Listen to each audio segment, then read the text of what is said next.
अगर आप भी चाहते हैं विपिन कुमार मथनहा का वीडियो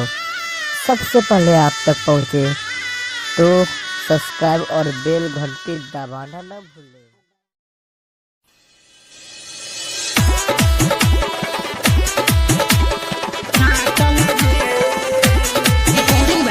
शिवाय रिकॉर्डिंग स्टूडियो ससोला चौक शिक्षामणी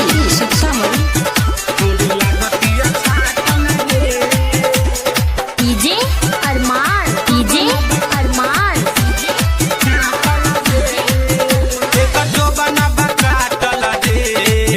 छौड़ी लागतिया छाटल रे छौड़ी लागतिया छाटल रे एकर जो बना बकाटल रे छौड़ी लागतिया छाटल रे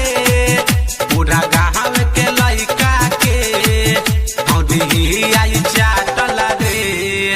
एकर जो बना बकाटल रे छौड़ी लागतिया छाटल रे एकर जो बना बकाटल रे छौड़ी लागतिया छाटल रे म्यूजिक बाय संजीत सरगम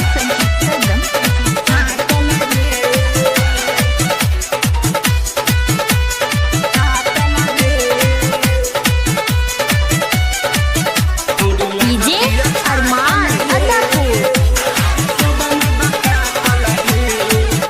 अपन रूप सजा के पूरा मेकअप लगा के छौड़ी घूमै छै सारा गाँव रे पूरा लइकन के पीछे घुमा के ई छौड़ी मंगा के खाई छै पाँव रे अपन रूप सजा के पूरा मेकअप लगा के छौड़ी घूमै छै सारा गाँव रे पूरा लइकन के पीछे घुमा के ई छौड़ी मंगा के खाई छै पाँव रे तब के देबे थोड़ा थोड़ा बिछा के भुइया बोरा एकर चीज बे हला ठला रे छौड़ी लागतिया छाटल रे एकर जो बना बकाटल रे छौड़ी लागतिया छाटल रे म्यूजिक बाय संजीत सरगम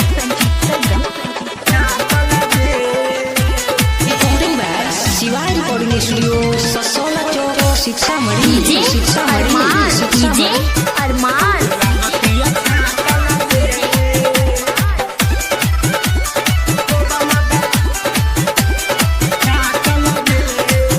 सुना विनय बिहारी का मकरा कुछो भारी छौड़ी दिल से दिल मोरा मोहे